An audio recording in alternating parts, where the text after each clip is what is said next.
road between them. In the spring of 2020, the world became silent. Streets emptied, churches closed, trains stopped, doors were locked, and people learned to fear the sound of another person coughing. For Noah and Alma, the distance between their homes had never seemed important before. 27 kilometers, less than half an hour by car.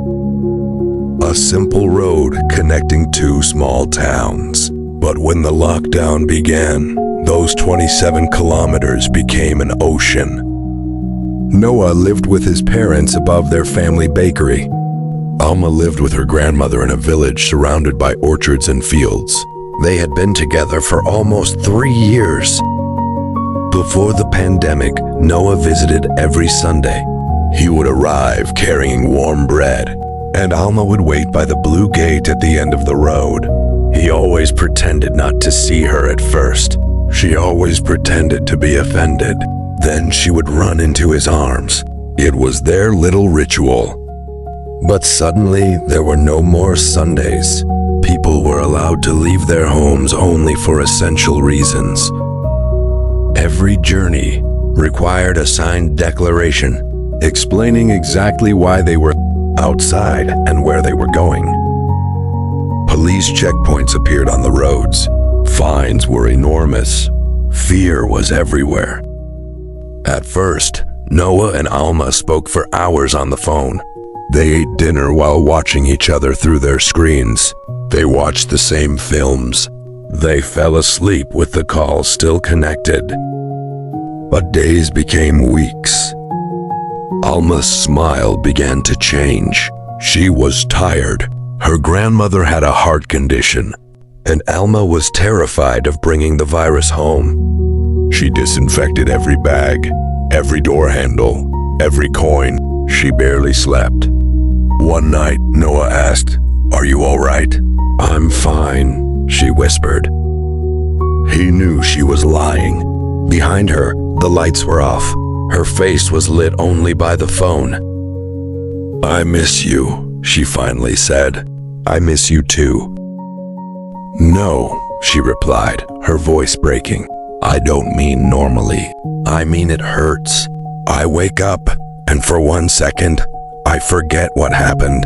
I think you'll come on Sunday. Then I remember." Noah pressed his hand against the screen. "So do I." A week before Easter, Alma's grandmother became weaker.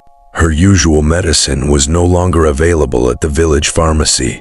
Alma called every nearby town, but no one could help. Noah found the medicine in his town. "I'll send it somehow," he promised. "How?" "I'll find a way." "You are not coming here," Alma said immediately. "The police are stopping everyone. Your grandmother needs it. We will manage." "Alma." "No, I won't let you risk a fine or worse just because I'm frightened." But Noah had already made his decision. On the morning before Easter, he woke before sunrise. The bakery was dark. His parents were asleep. He placed the medicine in his backpack beside a loaf of sweet Easter bread his mother had made the night before. Then he sat at the kitchen table and completed the declaration. Name, address, destination, reason for travel, assistance for a vulnerable elderly person, and delivery of essential medicine. He signed it slowly. His hands were trembling.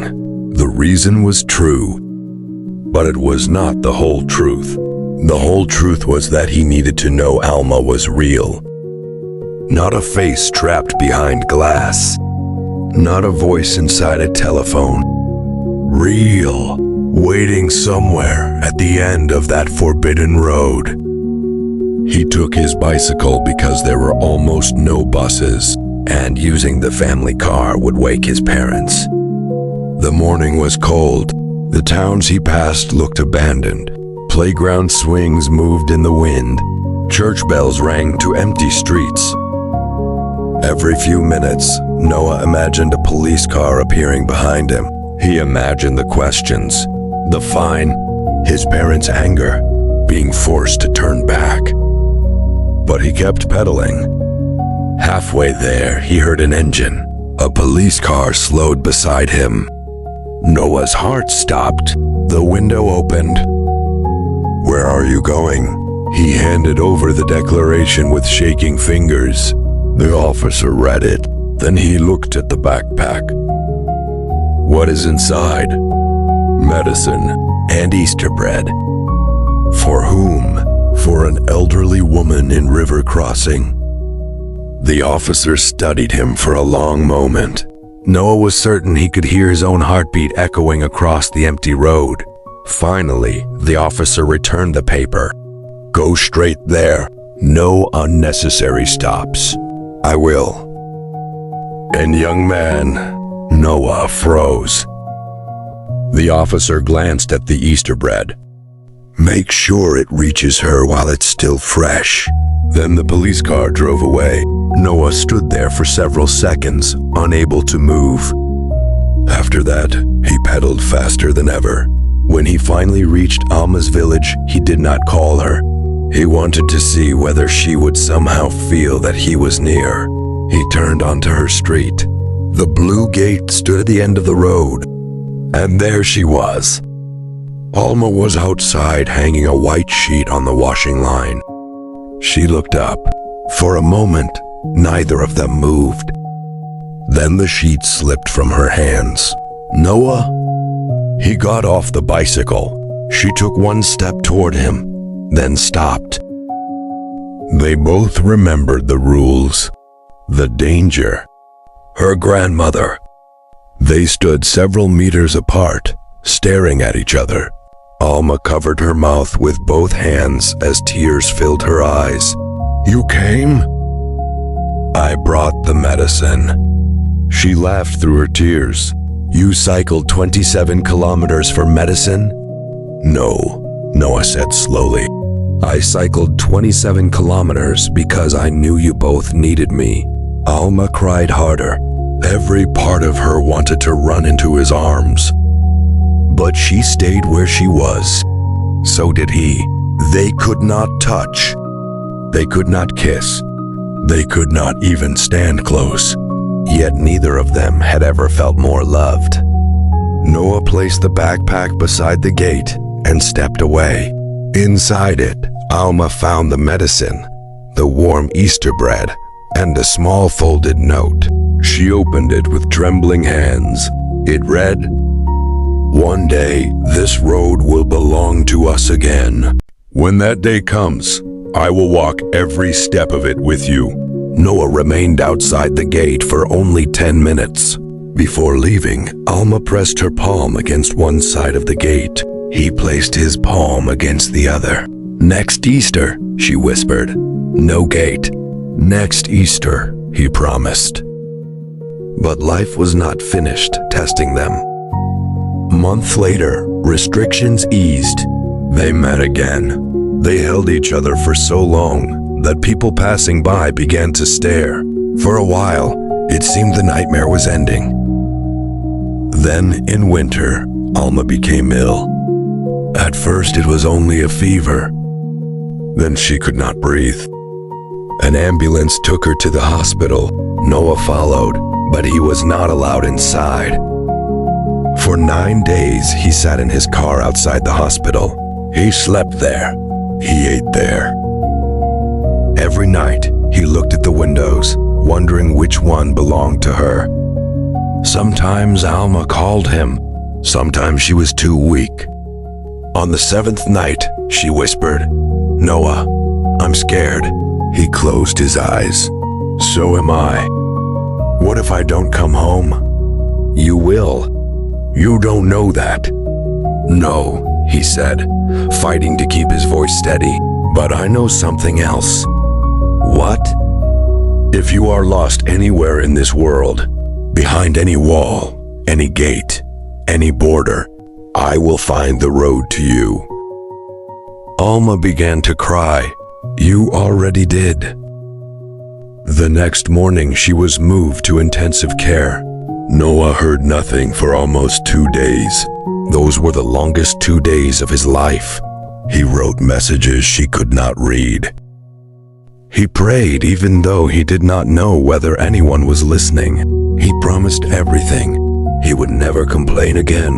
He would never waste another Sunday. He would tell her he loved her every morning. He would walk those 27 kilometers barefoot if only she opened her eyes. On the 10th day, a nurse called. Noah answered before the first ring had ended. "Is she alive?" There was a pause. Then the nurse said, "She asked me to tell you that next Easter, there will be no gate."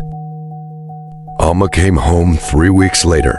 She was thinner, her steps were slow, but she was alive, and Noah was waiting at the blue gate. This time, when Alma saw him, she did not stop. She ran. So did he. They met in the middle of the road and held each other beneath a cold winter sky. 1 year after Noah's forbidden journey, on Easter morning, the road between their towns was filled with sunlight. There were no checkpoints, no declarations, no police cars. Noah stood outside Alma's house wearing a dark suit. Her grandmother, healthier now, watched from the window. Alma opened the blue gate. Noah took a folded piece of paper from his pocket. It was the old declaration he had signed the year before. On the back, he had written one final destination: Alma. Then he lowered himself onto one knee. "I promised that one day this road would belong to us again," he said. "But I don't want only the road. I want every journey, every ordinary morning, every difficult night, every Easter, every year."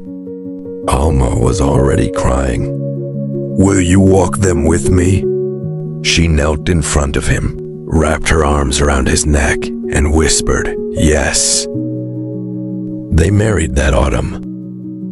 After some time, the first child appeared in their lives, an extraordinary little boy, as beautiful as they were. And years later, whenever life became difficult, they kept the old declaration framed inside their home. Not because it reminded them of fear, but because it reminded them that love is not proved only in perfect moments. Sometimes love is a bicycle on an empty road, a loaf of bread in a backpack, a hand pressed against the other side of a gate, a promise made when the whole world says you cannot reach each other, and two people who answer, "Then we will find another road."